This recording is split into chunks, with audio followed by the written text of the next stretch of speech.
Greetings, everyone. This is Fututorwo team, and in the team we have myself and Rosemont from Ashesi University, and Henry and Megdis from College of Worcester. And we are advised by Dr. Sana Ejapon from Ashesi and Dr. Moses Louis from Worcester. Fututorwo is a membership-based organization in Ghana with the mission to link African communities together to build and preserve sustainable African-centered economic villages. In this project, Fututorwo is focused on creating solutions and policy to promote food security and sustainability in Ghana.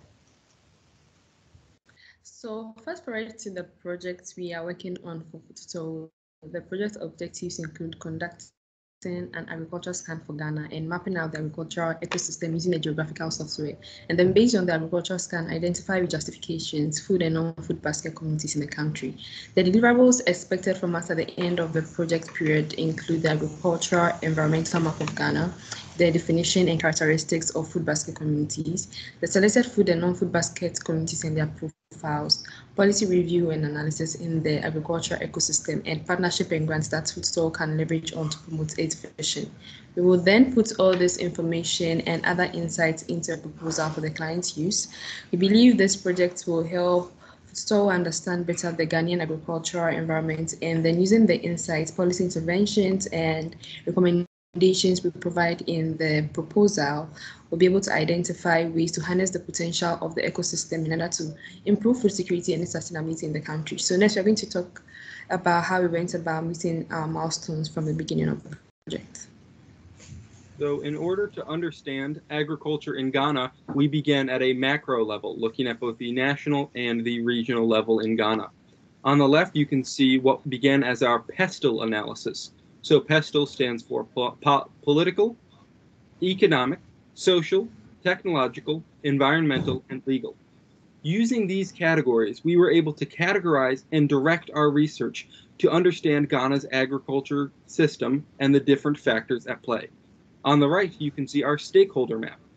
In the center, you have the core, which is farmers, landowners, and laborers. As you get out of that central core, you encounter the intermediary players and the external players. That chart allows one to understand the different people and organizations that are involved in agriculture in Ghana. Both of these set us up for a more in-depth local analysis later in the project. Thanks, Henry. I'm going to talk a little bit about how we came to define and select food basket districts. The selection process was most crucial stage of our research and also where we faced the major challenges. As you see from the screenshot, we used a data set from the Ghana Statistical Services focusing on the timeline between 2012 and 2017. The data set included variables such as crop type and production per hectare. When we moved to defining what a food basket district is, we saw the limitations of our data set because it did not account for post-harvest activities, which remains crucial in the agricultural ecosystem. So we decided on two approaches for the definition, production and distribution. Under the production definition, the variables we used are high yield for production per hectare, and the district also has to produce a minimum of 4 of the staple crops in Ghana. For distribution, we use variables such as market access and processing and value addition facilities. Since the data set did not account for distribution definition, we supported the variables by qualitative data. Thank you.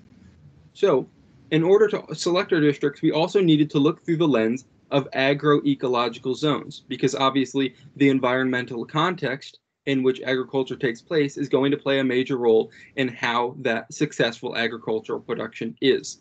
On the left, you can see a map of the various agroecological zones in Ghana. We entered for each district its corresponding agroecological zone. In the center map, you can see the map of our selected food basket, non-food basket, and potential food basket districts in their corresponding colors.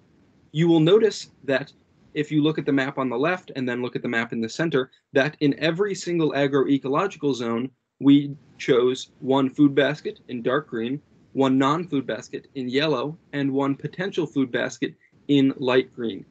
We did this so that we can compare districts from within agroecological zones as opposed to comparing districts from different agroecological zones, which might be an uncontrolled variable in our analysis. On the right, you can see our district maps that we used. This one, for example, is for the district of Atiwa. So while we created the map on the left and in the center, maps on the right at the district level we took from various sources, including the Ghana Statistical Service and Ghana's Ministry of Agriculture. These maps were quite useful with showing everything from, for example, soil content to irrigation systems to centers of markets and trades. From the analysis through to the profiling of the districts, we noticed that the agricultural system is facing many challenges, which presented various opportunities. So, from the 2020 agriculture sector review, it was revealed that out of 136,000 kilometers squared agricultural land, only 58,000 kilometers squared is under construction, and just 110 kilometers squared is under irrigation. This is an indication of high dependency on rainfall.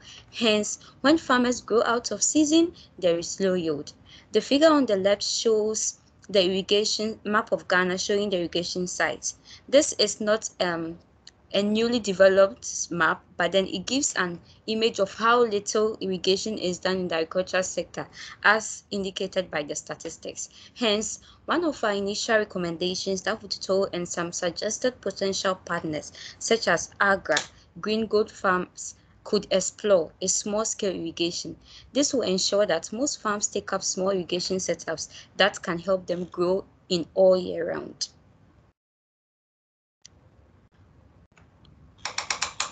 Also, the agricultural system faces post-harvest losses and inadequate value addition.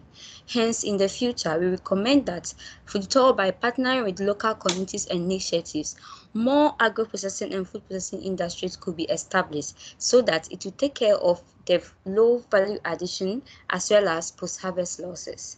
And finally, from research, we have realized that the agricultural sector in Ghana is very informal and lacks high-quality data. Hence, a research approach that involves members of community affected by the research will be more efficient and effective. Thereby, we recommend participatory action research for the future. So based on the project's objectives given to us by our clients at the beginning of the project, here are the milestones we achieved. We were able to come up with the environmental map using the Tableau software. We also came up with the characteristics of food and non-food basket communities, and we did profile for these districts and also came up with potential grants and partnerships, and then put all this together, including insights and recommendations into a proposal which we submitted to our client.